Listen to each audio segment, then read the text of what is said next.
Guys, welcome back to my channel. Video में हम वीजीजी architecture के बारे में पढ़ेंगे। तो हमने पहले एलेक्स नेट के बारे में पढ़ा था। बेसिकली जो वीजीजी है वो ऑलमोस्ट एलेक्स नेट से इंस्पायर ही है। बेसिकली आप कह लो कि ये एक बेटर वर्जन है एलेक्स नेट का। वीजीजी के दो आर्किटेक्चर होते हैं। बेसिकली वीजीजी नेट 16 होता है एक, और एक वीजीजी नेट 19 होता है। ठीक है, दो दो आर्किटेक्चर होते हैं। बेसिकली इनमें नंबर ऑफ लेयर्स का फर्क है। इसमें 16 लेयर्स होंगी और इसमें 19 लेयर्स होंगी। मैं आपको VGG 16 पढ़ा रहा हूँ। आप ये वाला भी बहुत आसान है अगर आपको ये समझ आ जाए। वैसे तो आपको ये एलेक्स नेट अगर समझ आ गया तो VGG भी समझ आ जाएगा, बहुत आसान है। ठीक है, तो हम 16 वाला पढ़ रहे हैं। ठीक है, चलो। तो एलेक्स नेट में आपने एक चीज देखी होगी। एलेक्स नेट जब मैंने पढ़ाया था तो उसमें आपने एक चीज देखी होगी कि हर कॉन्वोल्यूशन लेयर, पूलिंग लेयर में बेसिकली हमारा जो फिल्टर का साइज था वो हम चेंज करे जा रहे थे। फिल्टर साइज जो था वो हमारा चेंज हो जा रहा था। कभी हम 11x11 लगाते थे, कभी हम 5x5 लगाते थे। हम कोई भी फिल्टर साइज लगाए जा रहे थे हर हर लेयर पे, समझ रहे हो।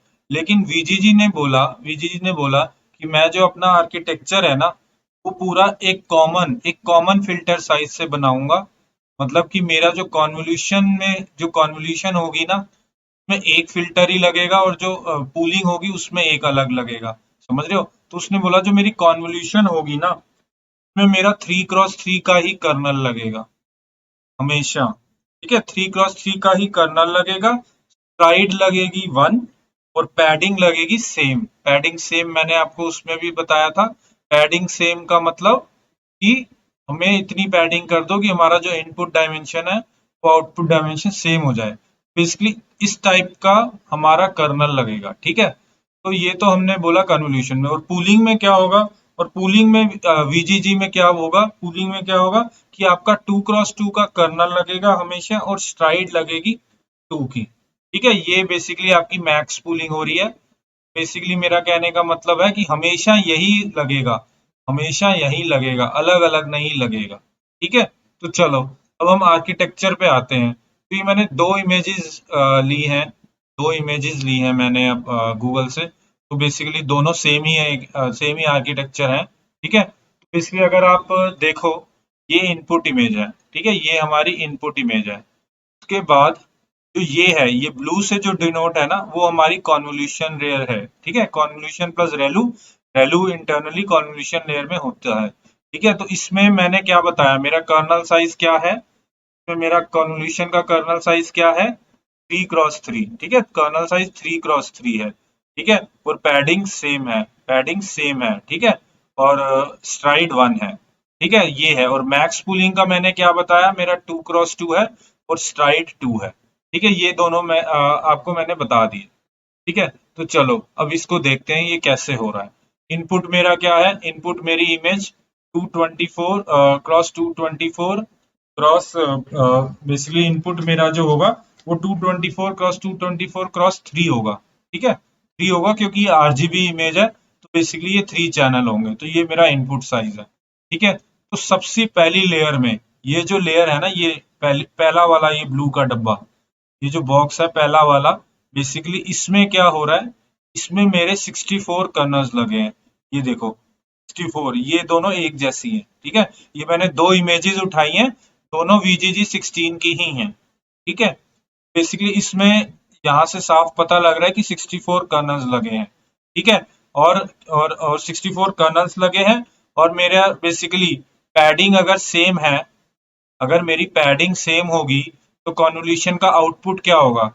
इस पे अगर मैं कॉन्वोल्यूशन लगाता हूँ, मेरा पैडिंग सेम है। पैडिंग सेम में सबसे बड़ा फायदा क्या होता है कि मेरी डायमेंशन सेम रहती है। तो मतलब इस कॉन पहली कॉन्वोल्यूशन के बाद मेरा आउटपुट क्या रहेगा, 224 क्रॉस 224 क्रॉस 64। 64 क्यों, क्योंकि मेरे 64 कर्नल्स हैं। तो अगर मैं इस डायग्राम में देखूं, मेरा क्या, इसके आउटपुट पहली कॉन्वोल्यूशन के बाद क्या आउटपुट रहेगा, 224 क्रॉस 224 क्रॉस 64। ठीक है, चलो अब वो क्या कह रहा है, दोबारा एक कॉन्वोल्यूशन करो। ठीक है, वो कह रहा है दोबारा एक और कॉन्वोल्यूशन करो। ये जो दूसरा डब्बा है, ये जो दूसरा डब्बा है ये इससे है। ठीक है, तो दोबारा एक कॉन्वोल्यूशन हो रही है। हमेशा सेम पैडिंग वाली कॉन्वोल्यूशन हो रही है, मतलब कि इसका आउटपुट भी इस कॉन्वोल्यूशन के बाद भी आउटपुट क्या रहेगा, इस कॉन्वोल्यूशन के बाद भी आउटपुट, क्योंकि ये 64 कर्नल्स ही लगा रहा है, यहाँ पे भी देख सकते हो, यहाँ पे भी देख सकते हो, क्योंकि ये 64 कर्नल्स लगा रहा है तो मेरा आउटपुट 224 क्रॉस 224 क्रॉस 64 आएगा। ये समझना बहुत जरूरी है, ठीक है। चलो अब आगे देखते हैं। अब उसने लगाया ये ऑरेंज कलर वाला डब्बा, ये क्या है, मैक्स पूलिंग। उसने बोला कि अब मैं मैक्स पूलिंग लगा रहा हूँ, तो मैक्स, ये देखो यहाँ पे इसने पूलिंग ऐसे डिनोट करी है, ये बेसिकली ये पूलिंग है, ठीक है। तो चलो ये लगी पूलिंग, ठीक है। पूलिंग का उसने क्या बोला, पूलिंग का क्या बोला उसने, कि मेरा 2 क्रॉस 2 का कर्नल होगा और स्ट्राइड होगी 2, ठीक है। 2 क्रॉस 2 का कर्नल स्ट्राइड होगी 2। अगर फॉर्मूला याद हो तुम्हें पूलिंग का, तो बेसिकली n माइनस के बाई एस प्लस वन, ये फॉर्मूला था ना। तो मेरा n क्या है, मेरा n 224 है, k मेरा 2 है, s मेरा 2 है प्लस वन का जरा आउटपुट करना क्या होता है। ये 224 माइनस 2 कितना हो गया, ये 222 हो गया, बाई 2 ये 111 हो गया, 111 प्लस 1 112, ठीक है। तो मेरा बेसिकली पूलिंग के बाद आउटपुट 112 आना चाहिए, ये देखो यही आ रहा है, 112 आ रहा है ना, 112 आ रहा है पूलिंग के बाद आउटपुट, ठीक है। तो बेसिकली मेरा पूलिंग के बाद आउटपुट क्या आना चाहिए, 112 क्रॉस 112 क्रॉस कितनी शेप होनी चाहिए, ये जो डायमेंशन है ये चेंज नहीं होती। मैंने आपको पहले भी बताया था कि पूलिंग डायमेंशन चेंज नहीं करता, बेसिकली यहाँ पे 64 ही रहेंगे, ठीक है। अब देखो ये पूलिंग हो गई, उसके बाद बेसिकली क्या कह रहा है, उसके बाद एक कॉन्वोल्यूशन करो, दो कॉन्वोल्यूशन करो, ठीक है। तो पहली वाली कॉन्वोल्यूशन ये है, ये पहला वाला डब्बा, ठीक है, ये डब्बा। चलो ये जो कॉन्वोल्यूशन है इसमें क्या कह रहा है कि 128 कर्नल है, पैडिंग तो सेम है, इसका मतलब क्या हो रहा है कि हमारा आउटपुट साइज सेम रहेगा। तो पूलिंग के बाद हमारा आउटपुट साइज क्या था, 112। तो बेसिकली हमारा यहाँ पे आउटपुट क्या आ गया, 112 क्रॉस 112 क्रॉस 128। समझ रहे हो, ये पैडिंग सेम होने से ना हमें बड़ा फायदा हो जाता है, हमें बड़ा फायदा हो जाता है। क्या फायदा हो जाता है कि हमारा जो आउटपुट है वो पूरा पुराना आउटपुट ही रहता है, समझ रहे हो, खाली हमारे डेप्थ चेंज होती है, ठीक है। तो ये आ गया 112 क्रॉस 128। चलो अब ये दूसरी बारी दोबारा एक और कॉन्वोल्यूशन आई, ठीक है, ये भी 128 की है, ये भी 128 की है, मतलब इसके पास भी आउटपुट हमारा यही रहेगा, 112 क्रॉस 128। ये समझ लो ये कैसे आ रहे हैं आउटपुट, ठीक है। चलो अब हमने बोला कि ये हो गया, अब वो क्या कर रहा है, अब वो ऑरेंज कलर वाली पूलिंग कर रहा है। पूलिंग हमारा बेसिकली साइज रिड्यूस करती है, यहाँ पे जब पैडिंग सेम हो रही है तो आप बोलोगे साइज रिड्यूस ही नहीं हो पाएगा, तो बेसिकली पूलिंग की वजह से हमारे साइज रिड्यूस होंगे, ठीक है।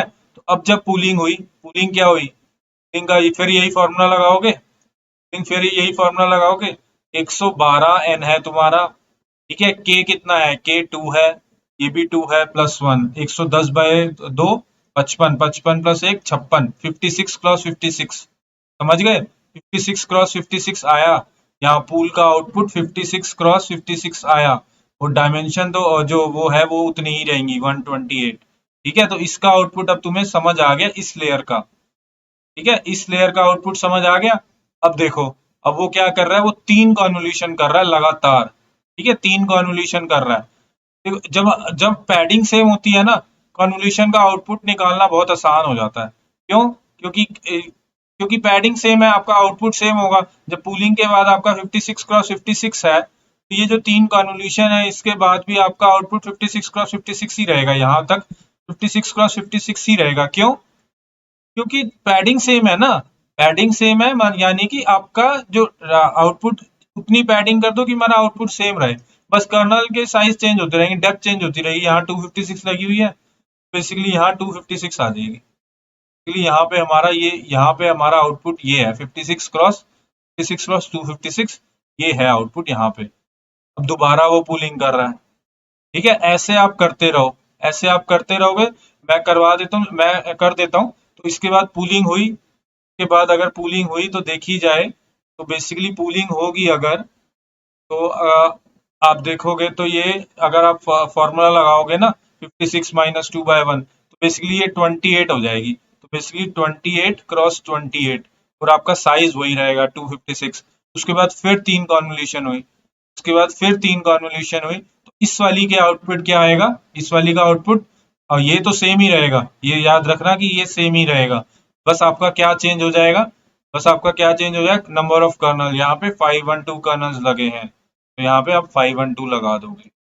समझ गए? तो बेसिकली आपका, आप देखो आप कहाँ तक पहुंच गए इस डायग्राम में। अगर ऊपर वाले डायग्राम में देखो तो मैं यहाँ तक पहुंच गया। ठीक है, मैं यहाँ तक पहुंच गया हूँ।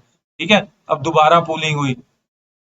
जब बेसिकली पता है, 2x2 की जब पूलिंग होती है ना, इसका मतलब ही ये होता है, जब 2x2 की पूलिंग हो और स्ट्राइड की 2 हो, कि अपना साइज हाफ कर दो। इसका मतलब ये होता है। ठीक है, आप ये फॉर्मूला लगाओगे तो भी हाफ ही हो रहा है। अगर आप देखो तो 56 का हाफ 28 हो रहा है, 112 का हाफ 56 हो रहा है। जब ये वाला कर्नल हो, इस कर्नल का मतलब, इस ये वाला कर्नल और ये वाली स्ट्राइड हो, इसका मतलब ही ये है कि हाफ कर दो। ठीक है, तो अब देखो इसमें मैं हाफ कर रहा हूँ, तो बेसिकली मेरा आउटपुट क्या होगा, मेरा आउटपुट हो जाएगा, मेरा आउटपुट हो जाएगा 28 का हाफ क्या होता है 14। तो मेरा आउटपुट हो जाएगा यहाँ पे 14 क्रॉस 14 क्रॉस 512। ठीक है, समझ गए ये? हाँ समझ गए ये 14 क्रॉस 14। अब मैंने 3 कन्वोल्यूशन लगाई और पैडिंग सेम है, तो मेरा यहाँ पे आउटपुट क्या होगा, 14 क्रॉस 14 क्रॉस, मेरे यहाँ 512 ही है, तो मेरा बेसिकली 512 ही रहेगा। ठीक है, अब ये समझ गए कि यहाँ पे मेरा, यहाँ तक मेरा क्या आया, 14 क्रॉस 14 क्रॉस 512। अब मैं दोबारा एक पुलिंग लगा रहा हूँ। ये कौन सी पुलिंग है, अगर मैं ऊपर वाले डायग्राम में देखूँ ना, तो बेसिकली ये वाली पुलिंग है। ठीक है, ये वाली पुलिंग लगाई मैंने, ये मैं यहाँ पे पहुंच गया हूँ। ठीक है, तो बेसिकली मैंने ये वाली पुलिंग लगाई, और सॉरी ये पुलिंग यहाँ है। ठीक है, पुलिंग यहाँ है। ठीक है, ये वाली पुलिंग लगाई, तो मेरा आउटपुट क्या आया, पुलिंग जनरली हाफ कर देती है, तो मेरा आउटपुट क्या आया, 14 क्रॉस 14 है, तो बेसिकली 7 क्रॉस 7 का आउटपुट, 7 क्रॉस 7 मेरी डायमेंशन कितनी थी, वो 512 ही रहेंगी। देखो यही आउटपुट आ रहा है, यही आउटपुट आ रहा है। समझ गए? यही आउटपुट आ रहा है। अब एक चीज समझो, अब ना यहाँ डायग्राम में एक चीज मेंशन नहीं है, डायग्राम में एक चीज मेंशन नहीं है। अब ना ये एक फ्लैटनिंग लेयर लगाता है, मैंने में बताया था उसमें भी, अपने एलेक्स नेट में भी बताया था। फ्लैटनिंग क्या करेगा, फ्लैटनिंग बेसिकली क्या करेगा, इसको एक इस टाइप के एरे में कन्वर्ट कर देगा। बेसिकली ये 7 × 7 × 512। ठीक है, 7 × 7 × 512 करोगे, बेसिकली एक फ्लैटनिंग हो जाएगी। वो 7 × 7 × 512 जो भी होता है, ठीक है, मैं करके नहीं दिखा रहा हूँ, वो उतने डायमेंशन का ये बेसिकली एक ये बन जाएगा। ठीक है, 1D एरे टाइप बन जाएगा। ये इतने मेरे ख्याल 7 × 7 25, 49 × 512 मेरे ख्याल लगभग 2500 के आसपास कुछ होगा। ठीक है, 2500 के आसपास कुछ होगा। उसके बाद क्या होगा, उसके बाद क्या होगा, चलो अब मैं नीचे बनाता हूँ, उसके बाद क्या होगा। ठीक है, तो सपोज करो ये 2500 है, सपोज करो ये 2500 है, बेसिकली क्या होगा, ये 2500 हुआ।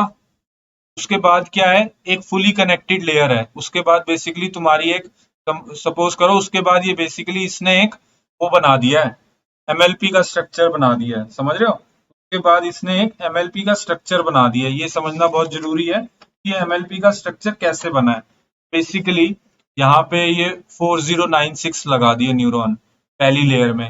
ये 4096 एक तरीके की हिडन लेयर 1 है, और ये फुली कनेक्टेड है, ये फुली कनेक्टेड है। ये समझ रहे हो, ये यहाँ पे अगर 2500 है, ये फुली कनेक्टेड है।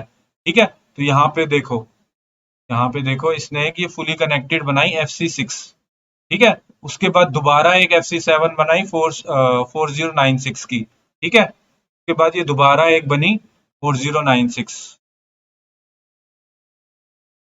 ठीक है, उसके बाद दोबारा बनी एक 4096।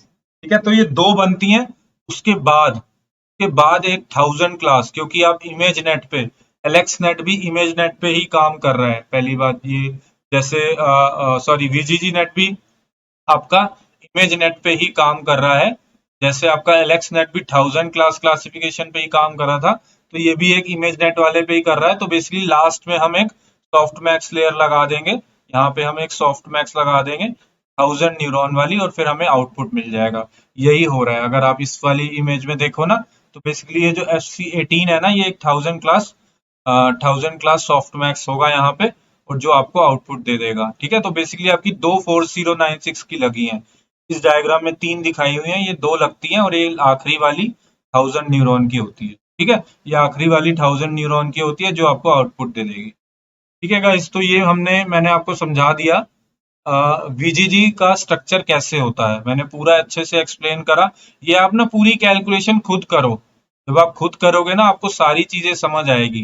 बेसिकली इस आर्किटेक्चर में और जो एलेक्स नेट का आर्किटेक्चर है उसमें क्या फर्क है। उसमें एक हमने ये जो फर्क लाया है ना कि पैडिंग इक्वल टू सेम और हमारा एक ही कर्नल साइज है, और पूलिंग का भी एक ही, ये जब पूलिंग का ये वाला जो साइज है, बेसिकली इससे पैडिंग इक्वल टू सेम से हमें बहुत बहुत वो मिला है, मतलब बहुत बेनिफिशियरी हुई, मतलब बहुत हमें हेल्प हुई है। कि क्या हुई है कि हमें साइज बार बार कैलकुलेट नहीं करना पड़ रहा। आप खुद ही देखो, अब बार बार आपको साइज कैलकुलेट नहीं कर रहा, ऑब्वियसली सेम करना मतलब कि आपका जो आउटपुट आएगा वो सेम आउटपुट आएगा, सेम डायमेंशन का, खाली आपका कर्नल के साइज की चेंज हो जाएगा। ठीक है, इससे तो ये इफेक्ट हुआ। इस वाले पूलिंग से क्या इफेक्ट हुआ, इससे ये इफेक्ट हुआ कि ये जो पूलिंग डिफाइंड है ना कि 2x2 की और स्ट्राइड इक्वल टू 2, इससे बेसिकली हाफ हो जाता है।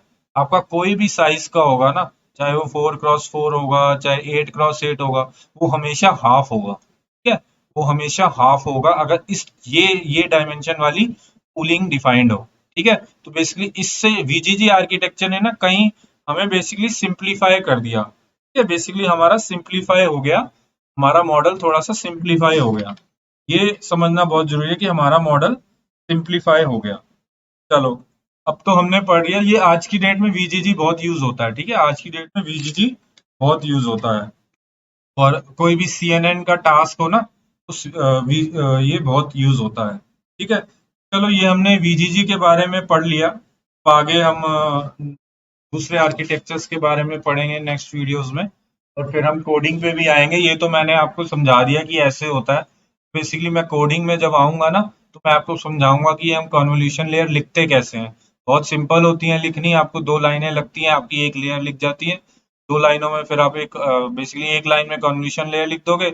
आप लिखोगे कि कन्वोल्यूशन लेयर लगाओ, फिर मैक्स पूलिंग लगाओ, फिर कन्वोल्यूशन लगाओ, ऐसे ऐसे करके बेसिकली आपका पूरा आर्किटेक्चर बन जाएगा। ये बहुत सिंपल होता है लिखना। ठीक है guys, okay guys, thank you.